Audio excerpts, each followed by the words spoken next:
Selamat datang di channel YouTube Citra Bahasa School Prinsip Lampung. Dukung channel ini dengan like, comment, share, dan subscribe channel ini. Jangan lupa aktifkan notifikasinya ya. And enjoy the video. Oke, next. Nah, ini beberapa hal yang harus dicapai. Ini cuma satu aja ya, satu teori aja yang saya tahu gitu. Saya tahu tentang perkembangan anak di masa awal gitu ya. Kayaknya udah banyak yang tahu ya, di masa awal perkembangan anak itu ada autonomy versus dog gitu ya. No. Ini. Aduh, di bawahnya lagi mas. Gak kelihatan ya? Ada trust versus mistrust, boleh bawah itu. Oh iya. Ada trust versus mistrust. Trust itu apa? Trust kepercayaan ya. Mistrust nggak percaya. Pertama kali yang harus dicapai dalam tahap perkembangan anak adalah rasa percaya. Kalau anak di awal kelahirannya udah nggak percaya sama ibunya, kelar dunia. Gak cuma sama ibu, sama ayah. Kenapa ayah? Karena ayah adalah pemberi rasa aman, ibu memberi kenyamanan. Tahapan pertama ini, kalau dia nggak berhasil mendapatkan kepercayaan sampai besar bu, pak, sampai besar, wangel komunikasi, menjalin hubungan dengan orang.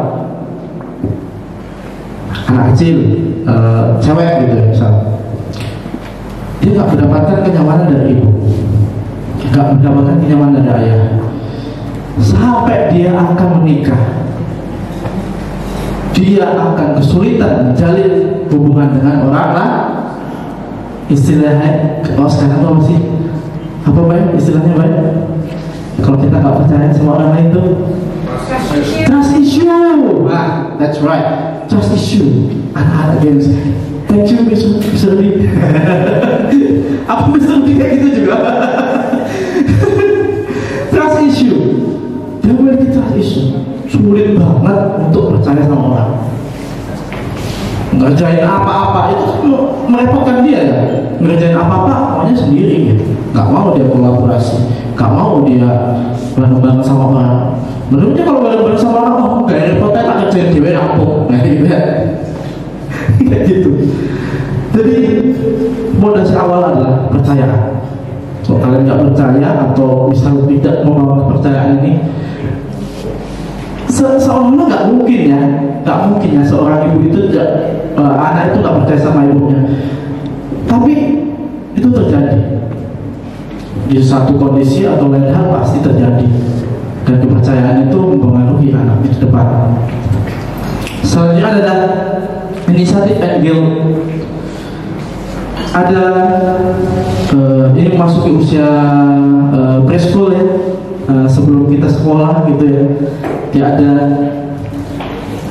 apa sih, bener gak sih? Ya mas ya. Otonomi ya. Otonomi versus shame gitu ya. Itu di masa toddler ya, ketika masih lagi lucu-lucunya gitu anak-anak gitu ya, lagi gemes-gemesnya pengen dicicus gitu ya. Itu ada hal-hal yang biasanya dominannya ke ayah. Apa otonomi? Kemandirian. Nah kalau ibu nyuruh anak masa toddler ini enggak kan, diambilin biasanya. Mom mau minum, ambilin. Kalau ayah, dia minum, ambil dewe, cipok dewe kalau ambil kayak gitu biasanya. Apa? Menimbulkan kemandirian. Itu biasanya identiknya ke ayah. Tahapan ini harus dilewati. Kalau ini nggak dilewati, woi, pokoknya anak ini adalah raja, kita harus lobi. Ya meskipun Rasulullah bilang kalau anak segini ini memang raja ya, tapi dibayarnya full-fullan ya gitu. Tapi ketika ini peran ini dijalankan raya adalah harus dapat gitu. Ketika seperti itu, ketika dia tidak otonomi, tidak mandiri, maka yang timbul apa? Sampai tua nanti, down, shame, malu, ragu gitu ya. dikit oh cuma ceblok ibu bisa kayak gitu ya. Kalau ayah terus iso tenang ya mah tenang seperti kayak gitu. Saya itu sampai konflik sama mertua. Anak saya mau naik tangga di belakang itu, naik tangga malamnya saya di briefing sama sebelum tidur mertua. Kalau ayah tuh ya kayak ayah anakku hebat ya, mulai iso terus tak masih iso. Lah ibu ayo tak junjung ngopo enggak dewe gitu ya. Saya di briefing sama mertua saya. Ya anak iki yo sik cilik iso apa to kayak gitu. Karena ngopo gitu. Anak kalau mandiri yo iso cilik sampai segitunya. Sampai di briefing sama mertua kayak gitu ya. Tapi semakin kesini semakin apa ya, semakin kelihatan lah gitu ya gimana sih otonomi kemandirian anak. Sampai anak saya nyemplung kolam gitu nyemplung kolam gak konangan gitu.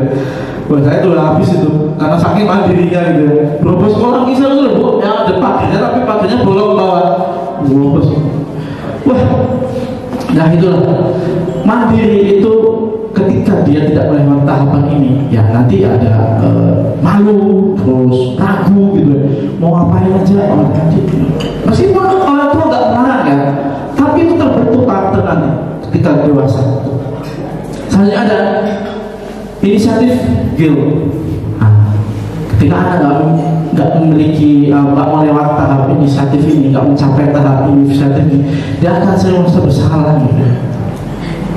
Wah dikit-dikit, kok ini karena aku ini proyeknya gagal gitu. Gitu ya, misal eksperimennya gagal gitu ya. Misal satu kegiatan dia ternyata tidak perform dengan baik gitu ya.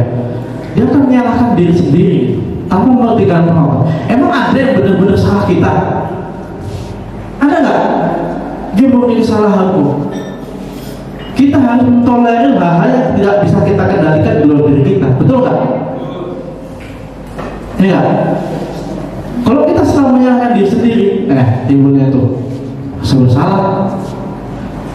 merasa bersalah, nggak berguna sampai segitunya.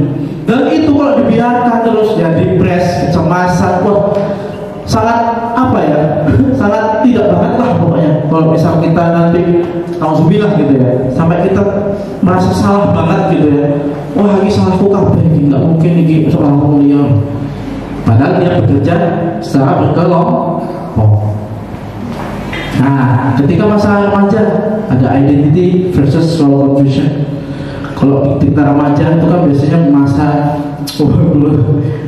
dulu setiap stres ke lapangan main futsal gapaan pasti pokoknya iya mungkin teman-teman sampai satu sekolah itu kayak kita sama anak IPA IPS iya begitu sendirian tadi begitu karena apa ya masa itu adalah masa yang kayak enak banget gitu meluapin emosi gitu ya. Wah sampai ayo kene maju gitu ya. Nah di sini kalau mereka tidak berdamai dengan diri kita gitu ya, dengan diri sendiri, maksudnya dengan diri sendiri. Peran dia itu sebagai apa? Misalnya dia lagi sekolah gitu ya. Kan remaja biasanya identik dengan sekolah. Dia sebagai siswa, itu akan terbentuk sebagai siswa. Siswa itu seperti apa sih? Ya, siswa itu adalah yang belajar akhlak, adab, terdidik gitu ya. Kalau dia tidak menemukan itu di masa remaja, bingung perannya sebagai apa tuh dia nanti kehidupan selanjutnya. Dan itu kebawa loh, nggak sampai itu doang gitu, nggak sampai tahap remaja doang. Nyari tuh sampai usia dewasa, awal sampai dewasa pun kadang-kadang masih sebenarnya aku ngomong aku ngomong saya itu hidup untuk apa sih? Peran itu ngapain sih di sini gitu? Sampai segitunya gitu. Next ada generativity versus stagnation. Nah, ketika di sini sudah mulai berapa? Ketika umur berapa sih? Dewasa 30 sampai 40-an gitu ya. Itu sudah mulai apa sih hidupku ini untuk apa? Ketika kalian kita nggak menemukan kehidupan dia. Oh, di sini masih ada banyak yang ternyata kesana terus ketutupi, maaf ya Bu ya. Gitu. Jadi ketika anak itu sudah menemukan untuk apa sih dia hidup gitu ya, itu harus terjadi di generativity. Kalau tidak, dia akan mengalami stagnation. Dan ini dialami oleh si Chester tadi. Stagnation itu kemandekan dalam perkembangan. Yang mandek. Si Chester nggak menemukan lagi alasan untuk hidup dia.